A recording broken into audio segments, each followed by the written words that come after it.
MKUltra was the CIA's war on the human mind. This theory claims the CIA operated a secret program designed to achieve total control over human consciousness. Starting in 1953, the agency funded 149 subprojects across universities, hospitals, and prisons. Subjects received LSD, electroshock, and sensory deprivation without consent. Sidney Gottlieb ran the program under director Alan Dulles for over a decade. Researchers explored hypnosis, torture, and chemical compounds as tools for interrogation and behavioral control. Declassified documents reveal Richard Helms ordered most files destroyed in 1973. Only 20,000 pages survived, found through a financial records filing error.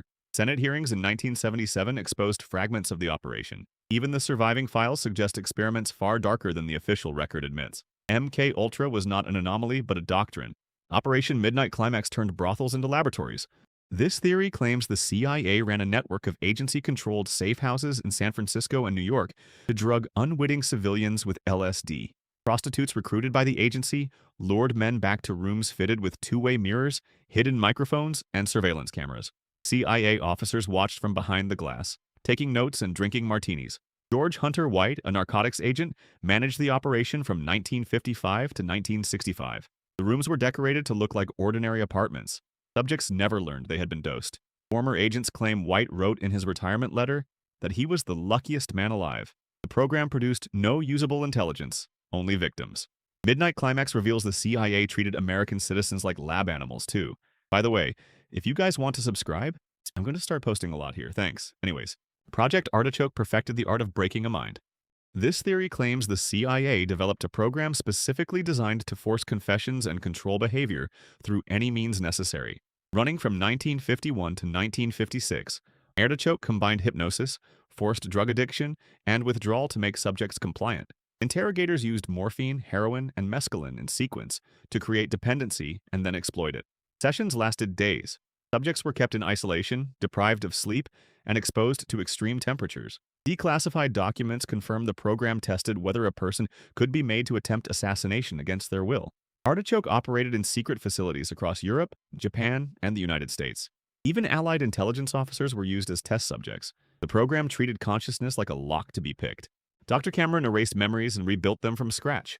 This theory claimed psychiatrist Donald Ewan Cameron conducted experiments at Montreal's Allen Memorial Institute that went beyond anything MKUltra's architects intended.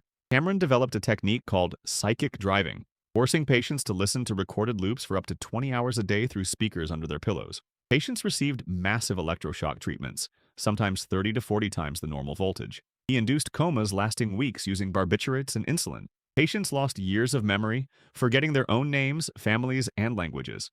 The CIA funded Cameron through a front organization called the Society for the Investigation of Human Ecology. Many patients emerged unable to care for themselves. Cameron was never charged. The experiments turned healing into destruction. Sidney Gottlieb was the CIA's poisoner-in-chief. This theory claims one man oversaw more human experimentation than any American government scientist in history. Gottlieb held a doctorate in biochemistry and ran MKUltra's Technical Services Division from 1953 to 1973. He personally approved experiments involving LSD, paralytic drugs, and biological agents on unwitting subjects. Gottlieb developed poison pills for Fidel Castro, a toxic handkerchief for an Iraqi colonel, and a dart gun that could induce heart attacks. He tested aerosol delivery systems for psychoactive chemicals in the New York subway. After retiring, Gottlieb moved to rural Virginia and raised goats. He destroyed most of his files before leaving the agency. Former agents claim Gottlieb expressed no remorse. The architect of mind control died peacefully in 1999. Frank Olson did not jump from that window. This theory claims CIA biochemist Frank Olson was murdered after threatening to expose MKUltra's darkest operations. In November 1953, Sidney Gottlieb secretly dosed Olson with LSD during a work retreat at Deep Creek Lodge. Olson spiraled into paranoia and depression over the following days. 9 days later, he fell from a 13th-floor window at the Statler Hotel in New York. The CIA ruled it a suicide. Decades later, forensic pathologist James Starrs exhumed the body and found a cranial injury consistent with a blow to the head before the fall. Olson's son Eric spent 50 years fighting for the truth. Even a 1975 government investigation called the death suspicious. The CIA's own scientist became its victim. Project Bluebird built the foundation for everything that followed. This theory claims the CIA launched its first formal mind control program in 1950, 2 years before MKUltra. Bluebird focused on 3 goals: preventing enemy interrogation of CIA agents, perfecting interrogation of enemy subjects, and developing memory-wiping techniques. Teams tested sodium amytal, scopolamine, and barbiturates as truth serums on suspected double agents in post-war Germany. The program explored creating split personalities through hypnosis, like building a secret compartment inside someone's mind. Bluebird operatives worked in black sites across occupied Europe and Japan with no congressional oversight. Declassified documents confirm experiments ran on prisoners of war and defectors. The program was renamed Artichoke in 1951 and expanded. Bluebird proves the CIA pursued mind control from its very first years of existence. The Unabomber was an MK-Ultra test subject at Harvard. This theory claims Ted Kaczynski participated in a brutal psychological experiment run by Henry Murray at Harvard University from 1959 to 1962. Kaczynski was 16 years old when recruited. Murray's experiment subjected students to intense personal attacks on their beliefs, values, and identities while monitoring physiological responses. Sessions involved deliberate humiliation, verbal abuse, and psychological disassembly designed to shatter the ego. Murray had documented ties to the Office of Strategic Services and later CIA-funded research. Kaczynski endured 3 years of these sessions. He later retreated to a cabin in Montana and began mailing bombs. Former agents claim Murray's Harvard work connects directly to MK-Ultra subproject funding channels. The experiment may have helped create one of America's most notorious domestic terrorists. Project Chatter was the Navy's hunt for a truth drug. This theory claims the United States Navy launched its own mind control program in 1947, 6 years before MK-Ultra. Chatter aimed to develop a substance that would force any human subject to reveal information during interrogation. Navy researchers tested mescaline, scopolamine, and barbiturates on both animals and human volunteers at naval facilities. The program studied Soviet interrogation techniques and attempted to reverse engineer their methods. Researchers experimented with anabasine, a plant-based toxin, as a potential truth compound. Chatter ran parallel to early CIA efforts, but operated independently under naval intelligence. The Navy shut down the program in 1953, the same year MK-Ultra launched. Declassified documents confirm findings were shared between agencies. Chatter shows the military treated truth like a chemical equation to be solved. Whitey Bulger volunteered for LSD experiments in federal prison. This theory claims Boston crime boss James Whitey Bulger was dosed with LSD repeatedly while serving time at the Atlanta Federal Penitentiary in 1957. Bulger was told the experiments were part of a program to find a cure for schizophrenia. Researchers gave him LSD once a week for over a year, monitoring his reactions while he hallucinated in his cell. Bulger later described the experience as terrifying and wrote that he felt rage and a desire for violence afterward. The experiments were part of MK-Ultra subproject contracts with the Bureau of Prisons. Prisoners across multiple federal facilities received identical treatments. Even decades later, Bulger identified the program as a turning point in his life. The CIA recruited its test subjects from populations that could not say no. Operation Paperclip imported Nazi mind control research to America. This theory claims the CIA absorbed techniques developed by Nazi scientists who experimented on concentration camp prisoners during World War II.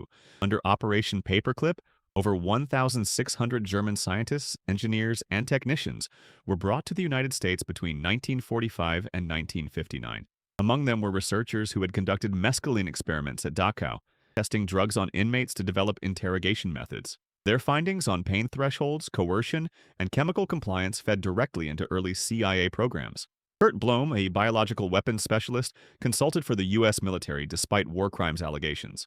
Declassified documents confirm the Joint Intelligence Objectives Agency actively scrubbed Nazi affiliations from personnel files. The architects of MK-Ultra built on a foundation laid in concentration camps.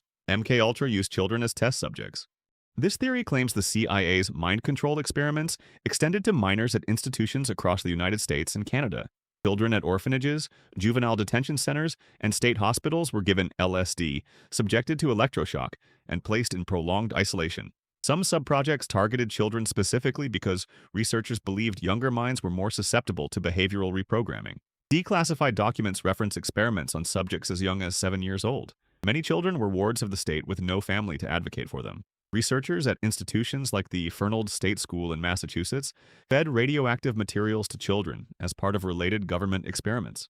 Whistleblowers point out that no researcher faced prosecution for these acts. The most vulnerable populations bore the worst of it.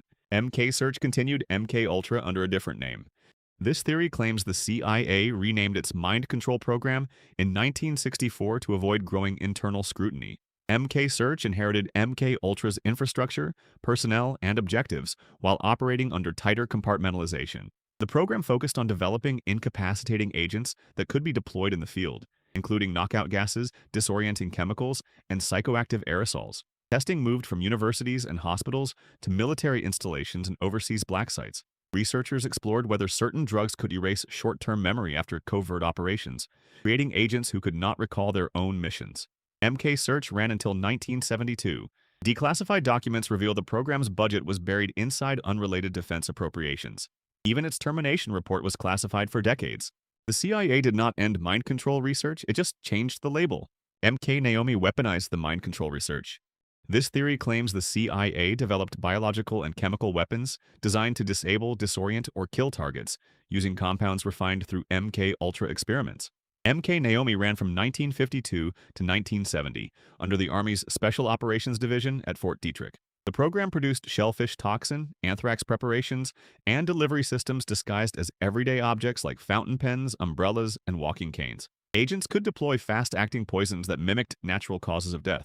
The program stockpiled enough biological agents to kill thousands. When President Nixon ordered all biological weapons destroyed in 1970, CIA Director Richard Helms secretly retained a cache of toxins in violation of the order. The Church Committee discovered this stockpile in 1975. MK Naomi turned laboratory research into an assassination toolkit. Canada became the CIA's offshore testing ground. This theory claims the CIA used Canadian institutions to conduct experiments that would have faced greater legal scrutiny on American soil. The Allen Memorial Institute in Montreal served as the primary site under Dr. Donald Ewan Cameron from 1957 to 1964. Canadian patients checked in for routine psychiatric care and received experimental treatments instead, including massive electroshock, drug-induced comas, and psychic driving. The Canadian government had no knowledge of CIA involvement.